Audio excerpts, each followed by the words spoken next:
مسلمة هندوتي كيسانو رمضان كريم كل عام وانتم بخير وردتو تامنتا مسلمة هندي كيسانو كم بيا كيسا في كم بيا لا هريو تنكيا وبوليان كيا كم بيا كيسا كم بيا ماتي كبجما ماتي جالت هما كان جالدو بقى رمضان اتيني سنجيني سنجدا وانتوني يو بيا كيسا جرات بيا أورما كيساس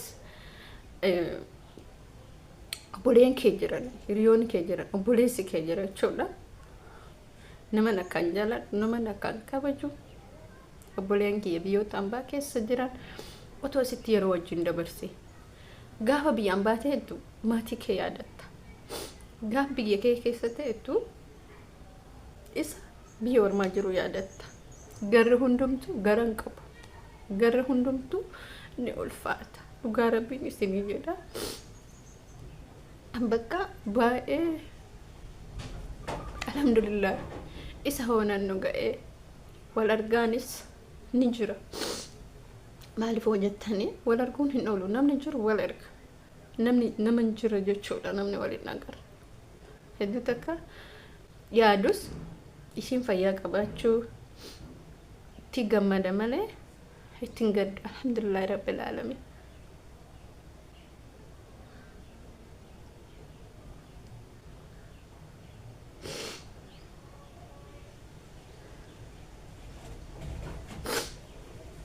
الحمد لله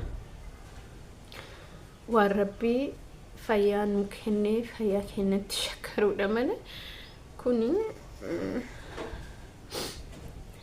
بوچم برباچسو الحمد لله ربي فيان مكهنتي بلوتكو هردوتو تشانالي كيا السلام عليكم ورحمة الله وبركاته أكم جرتو ناغا كيساني فيا كيساني سننجتا أنا الحمد لله قالت ربي ناغا جيرا حرقنو غاي جرا كانوا جاي ربي قالني حاجة أو بيجي نتكينو رمضانك أبو فديمنا الحمد لله رب العالمين ربي قالني حاجة ويسين جدا أبوليان كيا أرون بيجي أمباكي سجرتان هي دائنا ربي تجرى تشولا وهندو مافو ربي تجرى ربي جرو بك اسم جرتني تربين اسم برخا جراتو أنا أحلي كيسن أبوليتي أبوليسا كيسن بقى ربين نجانتي كل المسلمين بقيتي نوجي بقيتي نسنجي وما تأرمو هندو مايو رمضاني وقاكي ستيرو تكنوي بيا سنة قوتو بقيتي نودي بسي ربين كي ربين قالني حاجة ولني سننجا شور بادو هم مكائنا هياد إنا بكي هندو يو لغا ربين سننجا دا بكي هندو يو تقوم بكي هندو يو تقوم بيا كيساس جرادو بيا أمباس جرادو tokkoma kanaaf isinin jechuu barbaade obboleeyyan kiyya qaqqaalii hordoftoota chaanaalii kiyya akkasuma ummata oromoo hundumti keessanuu rabbiin sanaa guutuu ana ahli keessa wajjin itti isin deebisu irratti wallahi hedduu takka gammadee baga gammadanii isinin jedha alhamdulillahi rabbil alamin ramadaana nagaan dhufee nagaan galu رمضان رجانو بأو رمضان رجانو تبأو متي رمضان رجانو بأو ربنا هاتاسسو قلبي تيسن هم بدينا هم جابسنا والله قلبي تيسن هم جابسنا أنا أرجع جرا جشود وفيكيا حرام هذيك يوكيس هو جرا برموتو أمامو إنو يادا أو بوليان كي أو بولي سكي أو بولي تيتي يادا ما لي في بك هندو أكتر كتا إن أما أرجع جشود بك هندو يوجد أجلس جرات توماتي كياد أسكيس استيت بولين كيك أجلس جريات كنافي سنينجر ربي رمضان كيبلتي نوحة تاسسو عمري نوحة تيرسو فيا نوحة كنو إيمان نوحة كنو ديني نوحة كنو إني قدان نتي زني والاتبادو إيسو رمضان واجتشو إيسو قلبي تيسان جابسو والله لازم يجو ده غافا بي أمباه جرات توقسم قلبي جابسيتا قلبي تيسان جابسين فوله إفادة رمضان كي سومدو gammachuudhaan dalagadhu gammachuudhaan rafi gammachuudhaan salaata kee salaatadhu aara booyaa otoo akkana ta'uu baadhe otoo biyyaa ba'uu baadhe jettee qalbii kee takkallee hin rarraasin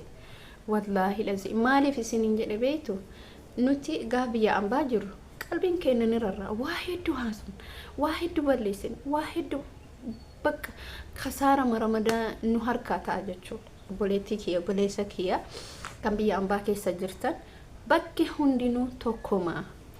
Maatii kee biras jiraadhu sanuma, biyya ambaas jiraadhu sanuma. Ati biyya kee keessa jiraattee maatii kee wajjin hin jiraattu. Biyya kee keessa jiraattee maatii kee akka duraa yeroo ijoollummaa sanitti hin teettu. Sila kana ta'e ati inni ati dalaydee rakkataa gargaartee hojjette gammachuu maatii keessanitti agarsiifta.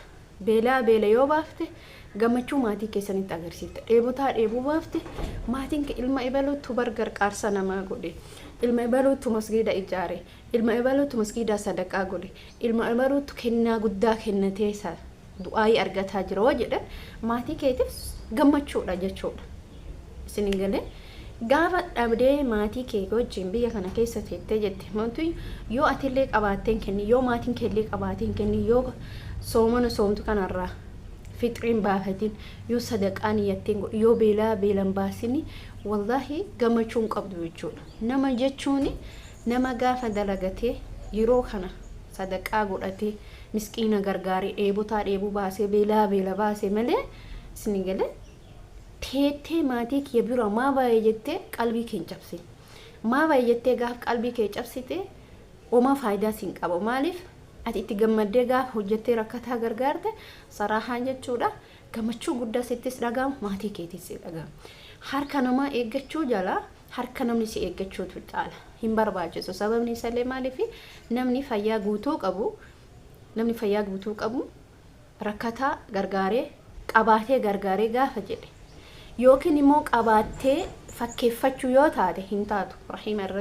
Rahimni kee otoo asiin rakkatu otoo asiin beela'u yoo ati mootuu kaatee jechuudha. Rakkataa yoo ati kaatee rakkataa kee kana dhiiftee beelaa kee kana dhiiftee na argi yookiin immoo qabannoo qabu tokkotti kennite qarqaarii ebaluu kenni yoo jette hin ta'u. Otoo rahimni kee rakkachaa jiru dheebochaa jiru ji'a ramadaana kana keessa waa hunduu qaaliidhaan beeytan obboleeyyan kee. Kanaafuu jechuudha hin barbaachisu isinin jechuu barbaada. Wanni isinin dhaamu kanuma. Wanni isinin jedhus kanuma. Kanaaf itti gammadaa jiraadha, itti gammadaa dalagadha, fayyaa teessan qabaannani waa takka wallahi meeqa kamtu fayyaa dhabee itti irra ciisaa jira, meeqa kamtu hospitaala ciisaa jira, meeqa kamtu guyyaa boruu kan hanqachaa jira. Ka isinin jedhu jechuudha. Kanaaf obboleeyyan kiyya, obboleettii kiyya wanni isinin jechuu barbaadu gammachuudhani sooma nagaa rabbi nu haa taasisu. Akkanuma amma fuula nu ife kanatti yeroo hunduma gammachuun jiraadha. Zannaa walitti hin badan. Namoonni tokko jiran akkanumatti zannaa walitti badanii yookiin maal jechuudha hin barbaachisu. Garaa kee yeroo kamuu ramadaana qofa odoo hin taane yeroo kamuu qulqulluu ta'ee jiraadhu. Gaafa yeroo hunda qulqulluu taatee jiraatte ati jiruu raahaa jiraatta. Jiruun tee jiruu qabbanaati. Gaaf namarraa fagaattee dalagattee hamarraa fagaattee maalirraa fagaattee jiraatte wallahi jiruu raahaa jiraatta isinin jechuu barbaada. Hordoftoota kabajamtoota kiyya wanni isinin dhaamu barbaadu kanuma. Ramadaan kariim kullaa multuu bikiir isinin jedheen jira. Inshallah rabbi sanaa gooteetti nu haa deebisu. Borumootu yoo fuula gammachuudhanii Jum'aa yeroo hundumaa Jum'aa gammachuuti ammallee gammachuudha. Fuula ifaadhaan rabbii walitti nu haa deebisu. Viidiyoo itti aanu irratti walitti deebina. Hordoftoota kabajamtoota kiyya viidiyoo itti aanu maal akka qabadhee dhufullee hin beeku garuu immoo gammachuudhaan dhufe jedhee abdii qaba. Yeroo hundumaa ani gammadeen jiraachuu barbaada. Akka yaada isinillee gammadaa jiraadha. Raahaa ta'e yaaddee na cinqamina. Mana ijaara viillaa ijaara maal jettes rulbuutee tana hin dararuun hin barbaachiftu. Lubbuu fi tana jiruu addunyaa hadhaa tana yaadurra taboru ta'aa kira odoo yaadni nu caala. Sarahatan waan isinin jechuu barbaadu dubartii takkatu jira. Dubartii jabdu, dubartii qabeenyas akkas qabaattu. Dhugaan isinin jedha. Garuu immoo dubartii suni namni asirratti jechuudha gaafa akkatti ilaalu wal dorgommii jette dubartiin sun wal dorgommii addunyaa tanarra jira jette. Ani villa ijaaruu dhabe ani kana galchuu dhabe maal jedhe addunyaa tana wal dorgomaa jira jette. Garuu akiraa hoo irra hin jiru jette dubartii san gaafa laaltan ati hiyyeetti ati rakkattuun jettu jechuudha. Rabbiin immoo fataa godhee itti kenne qabeenya. Addunyaa tana ani jette isin jechuudha. Ani addunyaa tanaaf hin futuunu jette. Rabbiin sii kenna. Akiraati ya boru maal ta'a. Boru akira induuf deemna miti nuti. Boru maal taanadha. Nuti silaa har'a mana har'a addunyaa kanarra bareechoo odoon taane guyyaa dakaa san bareechifannaa jennee otoo yaanne gaariidha jarana dhuguma bar anillee akkuma isinii sanii jechuudha akkuma isin amma addunyaa kana yaada namuyyuu beekaa isin qofaa miti nu hundinuu waa'ee addunyaa kana yaadna waa hedduu jira jechuudha nama tokkotu jira dhiira ture nama garaa ufii qofa guutu otoo qabeenya qabu namni sun jechuudha nama beeku jechuudha dhugaan isiniin jedha odoo qabu hin qabu jedhee duniyaa dhalaatiif fotuna namichi sun jechuudha duniyaa dhala nama sannan beekaa ijoollee hedduu nyaatee ture gurbaan suni jechuudha isiniin galle nama ofii kiyya qaaman beeku garuu dhalaa bifa qaba dhalaa ni haasofsiisa dhalaa ni duuta har'allee odoo takka taa'ee har'uma yoo waan feete buusi jetteen gurbaan sun hin buusisiisa jechuudha kiu ka ijoollee godha jarana addunyaan tun hin dabarti ani gurbaa san garuu akkati qabriin isaa qotamtuun beeku akkati qabriin isaa qotamtuun beeku kanaaf jechuudha namni otoo qabu yoo futuna hin xaamu yoo xiqqishuu qabaatee qabdu tanatti wallahi bishaan gurraacha dhugdee alhamdulillah jette wallahi lazii rabbiin bishaan saniin si gabbisa ati odoo qabdu yoo fiide odoo qabdu yoo tanamaatiif fiide ati namni garaa guutachuu irra qalbii tana guutamuu caala sammuu ufii tana guutuutu caala gara nyaattee garaa guuturra duniyaa namaatiin guddachuu himma bar jireenya addunyaa kana molumaka ol kutee maraatee jedhe maal beektanii mallaqa biyyoolee biyya arabaatti ijoolleen biyya arabaa kee ijoolleen keenya nuti ijoolleen wallaalummaarraa akka ijoolleen biyya arabaa irra qaruutan ijoollee biyya faranjiiti ijoolleen biyya arabaa gara laafetti itti fixu akkuma meeshaa namaa dhiixee jettu san akka waan qalbiin keenne kun dhiqamee dhuma itti jaran yoo jenna kan amma haasa'uun barbaadu haasaa keessa fide kana viidiyoo keessa marratti dhawa viidiyoo ta'an tamma walitti deebinutti nagaa naaturaa isin jedha ramadaan kariim kullama bintu bikkee Dari senin jechuu barbaada hordoftoota kabajamtoota kiyya Ramadaan Kariim kun muslimiin